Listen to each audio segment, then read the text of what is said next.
નમસ્કાર વિદ્યાર્થી મિત્રો, સ્વાગત છે તમારું તમારી પોતાની યુટ્યુબ ચેનલ ક્લાસ સર એકેમાં. આજે આપણે આજના આ વિડીયોમાં જોઈશું શાળામાં આવેલી નવી સ્વાધ્યાયન પોથી ધોરણ 6નો ભાગ 5માં વિષય સામાજિક વિજ્ઞાનનું પ્રકરણ 6.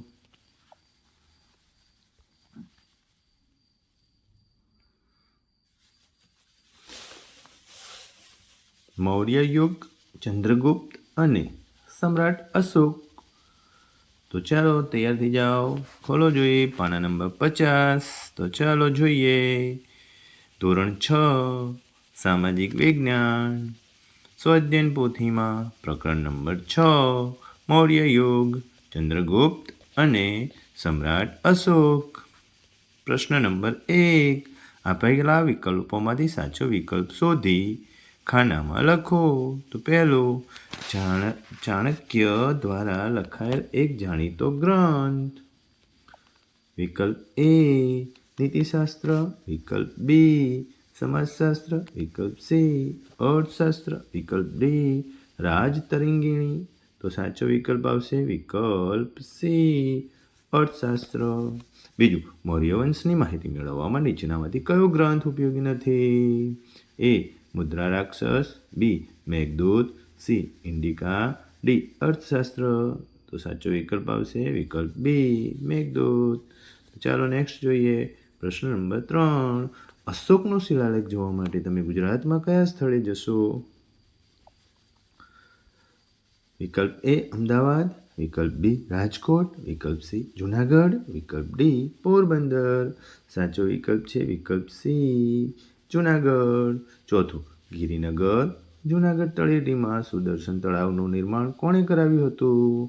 એ ચંદ્રગુપ્ત મૌર્ય, બી પુષ્યગુપ્ત, સી બિંદુસાર અને ડી અશોક. તો સાચો વિકલ્પ આવશે વિકલ્પ બી પુષ્યગુપ્ત.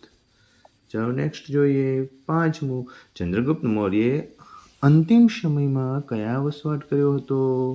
એ ઉજ્જૈન, બી કાશી, સી વૈશાલી, ડી શ્રવણબેલગોડા. સાચો જવાબ છે વિકલ્પ ડી શ્રવણબેલગોડા. છઠ્ઠું, કયું યુદ્ધ અશોકના જીવનનું અંતિમ યુદ્ધ બની ગયું? એ કંદહારનું, બી પેશાવરનું, સી કલિંગનું, ડી મૈસૂરનું. સાચો વિકલ્પ સી કલિંગનું. ચાલો નેક્સ્ટ જોઈએ 7, ચાણક્ય કયા વિષયમાં નિષ્ણાત હતા? એ તર્કશાસ્ત્રમાં, બી અર્થશાસ્ત્રમાં, સી ગણિતશાસ્ત્રમાં, ડી જ્યોતિષશાસ્ત્રમાં. તો બી અર્થશાસ્ત્રમાં. 8મું, શસ્ત્રો છોડી શાસ્ત્રનું શરણ લેવાનો ઉપદેશ અશોકને કોણે આપ્યો? એ ઉપગુપ્તે, બી ગૌતમ બુદ્ધે, સી આનંદે, ડી ચાણક્યે. સાચો જવાબ આવશે વિકલ્પ એ ઉપગુપ્તે. ચાલો નેક્સ્ટ જોઈએ 9મું, મૌર્ય યુગમાં સીતાધ્યક્ષ કયા વિધાનનો કાર્યભાર સંભાળતા? એ ખેતી વિભાગ, બી લશ્કર વિભાગ, સી ન્યાય વિભાગ, ડી ઉદ્યોગ વિભાગ. સાચો વિકલ્પ આવશે એ ખેતી વિભાગ. 10મું, મૌર્ય યુગમાં બનેલ કયો રોડ એશિયા ખંડનો સૌથી જૂનો માર્ગ છે? તો એ મગધ મુલતાન માર્ગ, બી પાટલીપુત્રથી પેશાવરમાં રાજમાર્ગ, ડી ગ્રાન્ડ ટ્રંક રોડ જીટીઆર, ડી આમાંથી એક પણ નહીં. તો સાચો વિકલ્પ આવશે સી ગ્રાન્ડ ટ્રંક રોડ જીટીઆર. ચાલો નેક્સ્ટ જોઈએ પ્રશ્ન નંબર 2, બંધ બેસતા જોડકા જોડો. વિભાગ અની સાથે વિભાગ બ. પહેલામાં આવશે ચંદ્રગુપ્ત, તો એનો જવાબ આવશે મૌર્ય વંશના સ્થાપક. બીજું પુષ્પગુપ્ત, એનો જવાબ આવશે સૌરાષ્ટ્રનો રાષ્ટ્રીય રાજ્યપાલ. ત્રીજું બિંદુસાર, એનો જવાબ આવશે એ અશોકના પિતા. ચોથો અશોક, તો એનો જવાબ આવશે બૌદ્ધ ધર્મના પ્રચારક. વિષ્ણુગુપ્ત ચાણક્ય. તો જવાબ આવશે પ્રખર રાજનીતિજ્ઞ. ચાલો નેક્સ્ટ જોઈએ પ્રશ્ન નંબર બીજાનો બી. નીચેના વિધાનો સાચા છે કે ખોટા તે જણાવો. પહેલું, ગ્રીક રાજા સેક્યુલસે પોતાની પુત્રી હેલેનાને પુષ્યગુપ્ત સાથે પરણાવી હતી. ખોટું. બીજું, અશોકના શાસનમાં ત્રીજી બૌદ્ધ પરિષદ પાટલીપુત્રમાં યોજાઈ હતી. સાચું.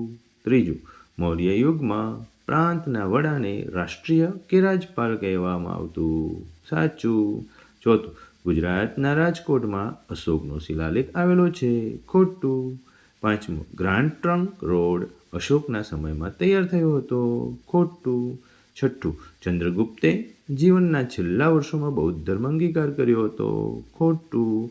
સાતમું, કલિંગ સામેના યુદ્ધમાં સમ્રાટ અશોકનો પરાજય થયો હતો. ખોટું. આઠમું, સમ્રાટ અશોકે તેના પુત્ર મહેન્દ્ર અને પુત્રી સંધમિત્રાને બૌદ્ધ ધર્મના પ્રચાર માટે સિલોન મોકલ્યા હતા. સાચું. નેક્સ્ટ જોઈએ પ્રશ્ન નંબર 3. યોગ્ય શબ્દો વડે નીચેના વિધાનોની ખાલી જગ્યા પૂરો. પહેલું, નંદ વંશના અંતિમ શાસક ખાલી જગ્યાનો નાશ કરી ચંદ્રગુપ્તે મગધમાં મૌર્ય વંશની સ્થાપના કરી. જવાબ આવશે સમ્રાટ ધનનંદ. બીજું, વિષ્ણુગુપ્ત ચાણક્ય ખાલી જગ્યાના આચાર્ય હતા. જવાબ આવશે તક્ષશિલા. ત્રીજું, મેગેસ્થનીએ ભારત વિશે ખાલી જગ્યા નામનો ગ્રંથ લખ્યો હતો. જવાબ આવશે ઇન્ડિકા. ચોથું, સમ્રાટ અશોકે શાસ્ત્ર ત્યાગ કરી ખાલી જગ્યા ધર્મ અપનાવ્યો હતો. બૌદ્ધ ધર્મ. પાંચમું, મૌર્ય વંશનો છેલ્લો શાસક ખાલી જગ્યા હતો બૃહદ્રથ. છઠ્ઠું, અશોકના રાજ્યમાં ધર્મ ખાતાનો ઉપરી ખાલી જગ્યા રહેતો. તો કે ધમ્મહાપાત્ર. ચાલો જોઈએ નેક્સ્ટ. સાતમું, મૌર્ય વહીવટી તંત્રમાં આહારનો અધિકારી ખાલી જગ્યા હતો રાજુક.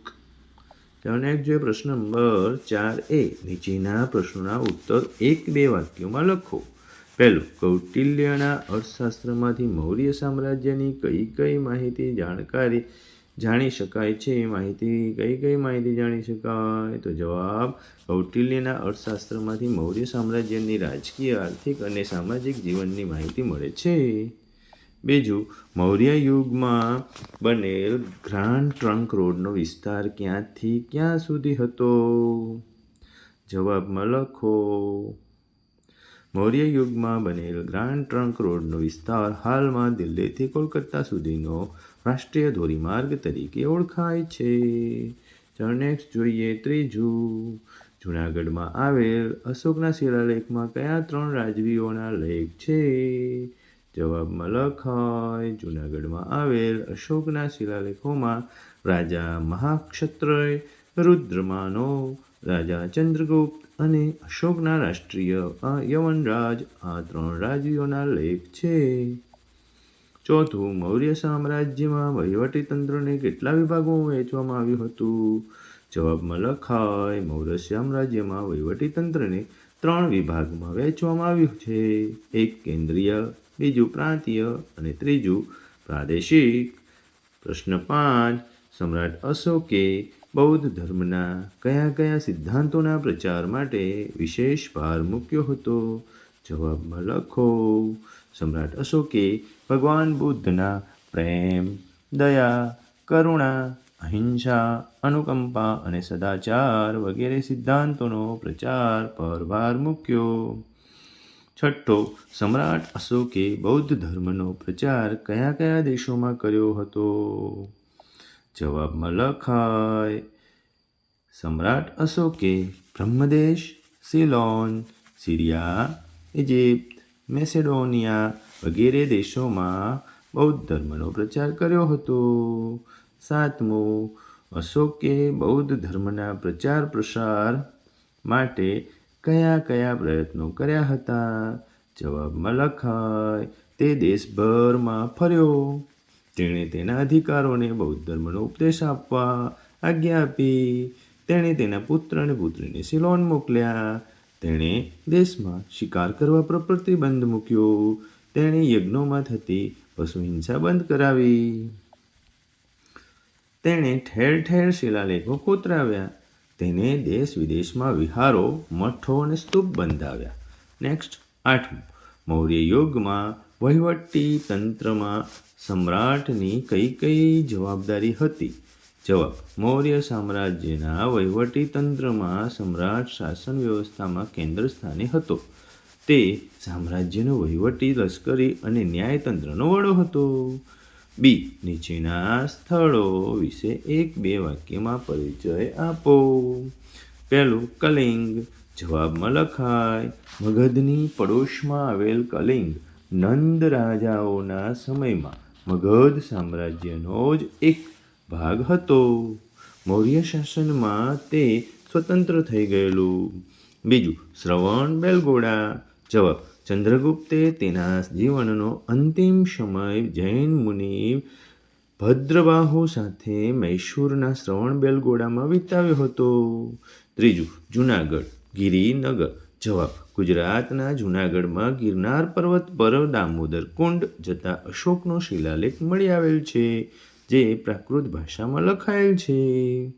પ્રશ્ન 5A. નીચેના વિધાનો માટે કારણો આપો.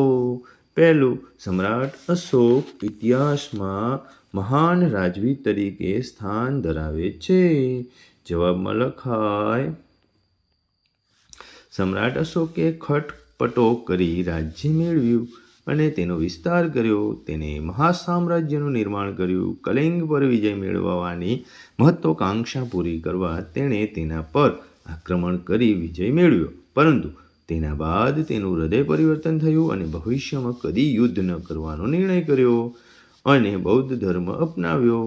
આ પરથી કહી શકાય કે તેઓ મહાન રાજા હતા. ચાલો જોઈએ નેક્સ્ટ. બીજું, ચંદ્રગુપ્તની સિદ્ધિઓમાં ચાણક્યની રાજનીતિએ ઘણો મહત્વનો ભાગ ભજવ્યો હતો. જવાબમાં લખાય: બાળપણમાં રાજાની રમત રમતા ચંદ્રગુપ્તનો હીર પારખીને તક્ષશિલાના કૌટિલ્ય ગોત્રના આચાર્ય વિષ્ણુગુપ્તે તક્ષશિલા લઈ જઈ તેને શસ્ત્ર અને શાસ્ત્રોની તાલીમ આપી. ચાણક્યની તાલીમની મદદથી અને માર્ગદર્શનથી ચંદ્રગુપ્ત મૌર્યએ ઈસવીસન પૂર્વે 321માં નંદવંશના અંતિમ સમ્રાટ ધનનંદને હરાવીને મગધની ગાદી સંભાળી. મૌર્ય વંશની સ્થાપના કરી. ચાણક્યની રાજનીતિ અને વહીવટ અંગેની કુશળતાનો સંપૂર્ણ લાભ ચંદ્રગુપ્તને મળ્યો.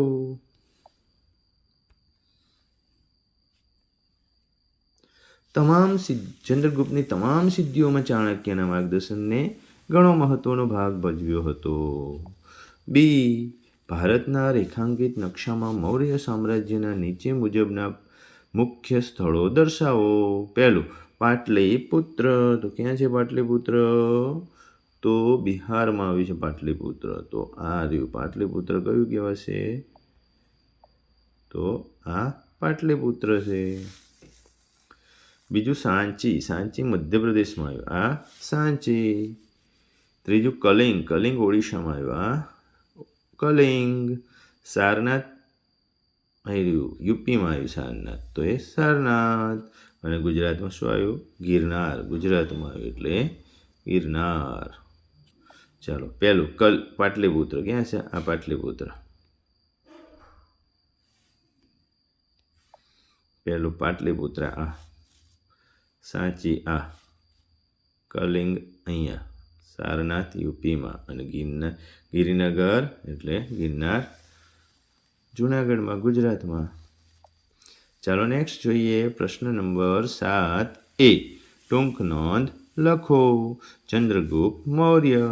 જવાબમાં લખાય: કૌટિલ્ય ગોત્રના આચાર્ય વિષ્ણુગુપ્તે તક્ષશિલાના ચંદ્રગુપ્તને તક્ષશિલા લઈ જઈને શસ્ત્ર અને શાસ્ત્રોની તાલીમ આપી. વિષ્ણુગુપ્તની તાલીમ અને માર્ગદર્શનથી ચંદ્રગુપ્ત મૌર્ય ઈસવીસન પૂર્વે 321માં નંદવંશના અંતિમ શાસક ધનનંદને હરાવીને મગધ પર મૌર્ય વંશની સ્થાપના કરી. તેણે ગ્રીક રાજા સેક્યુલસ નિકેતરને હરાવી 4 પ્રદેશો જીત્યા.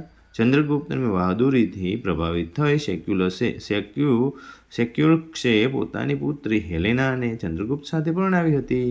ચંદ્રગુપ્તે લગભગ સમગ્ર ભારતમાં સાર્વભૌમ સત્તા સ્થાપી હતી. ચંદ્રગુપ્તે જીવનનો અંતિમ સમય શ્રવણ બેલગોળામાં જૈન મુનિ ભદ્રબાહુ સાથે વિતાવ્યો હતો. તેણે 24 વર્ષ સુધી શાસન કર્યું હતું. બીજું, બિંદુસાર. જવાબમાં લખાય, ચંદ્રગુપ્તના અવસાન બાદ તેનો પુત્ર બિંદુસાર મગધની ગાદીએ આવ્યો. પિતા ચંદ્રગુપ્ત તરફથી મળેલું વિશાળ સામ્રાજ્ય યથાવત ટકાવી રાખી તેની ભેટ પુત્ર અશોકને આપી. એ જ બિંદુસારની મોટામાં મોટી સિદ્ધિ ગણી શકાય. બિંદુસારના શાસનકાળમાં રાજકુમાર સુસીમની તક્ષશિલાના અને રાજકુમાર અશોકની અવંતીના રાષ્ટ્રીય તરીકે નિમણૂક કરી. સુસીમના સમયમાં તક્ષશિલામાં થયેલ બળવાને નિયંત્રિત કરવામાં તે નિષ્ફળ રહ્યો. જ્યારે અશોકે આ કાર્ય સફળતાપૂર્વક પાર પાડી બળવો દબાવી દીધો. બિંદુસાર તેના શાસનકાળમાં કોઈ નવો પ્રદેશ જીત્યો ન હતો, પરંતુ ગ્રીક રાજ્ય સાથેના મૈત્રીભર્યા સંબંધો જાળવી રાખ્યા હતા. તેણે મગધની ગાદી પર લગભગ 25 વર્ષ સુધી રાજ કર્યું. ચાલો જોઈએ નેક્સ્ટ પ્રશ્ન નંબર 7. ભારતના રાષ્ટ્રીય પ્રતીકોની યાદી બનાવી તેના ચિત્રો એકત્રિત કરી નીચેના ચોરસમાં ચોંટાડો અને નામ નિર્દેશન કરો. ચાલો કરી નાખીએ. પહેલું છે રાષ્ટ્રીય કરન્સી, એટલે આપણો ભારતનો રૂપિયાનો સિમ્બોલ. બીજું છે આપણા તિરંગાનો સિમ્બોલ, રાષ્ટ્રીય તિરંગો. સત્યમેવ જયતે, રાષ્ટ્રીય સિમ્બોલ ઓફ અશોક ચક્ર કહેવાય એને. અને રાષ્ટ્રીય ફળ કેરી. રાષ્ટ્રીય જલચર પ્રાણી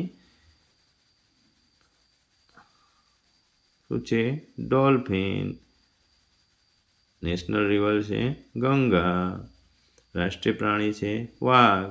રાષ્ટ્રીય રમત છે હોકી.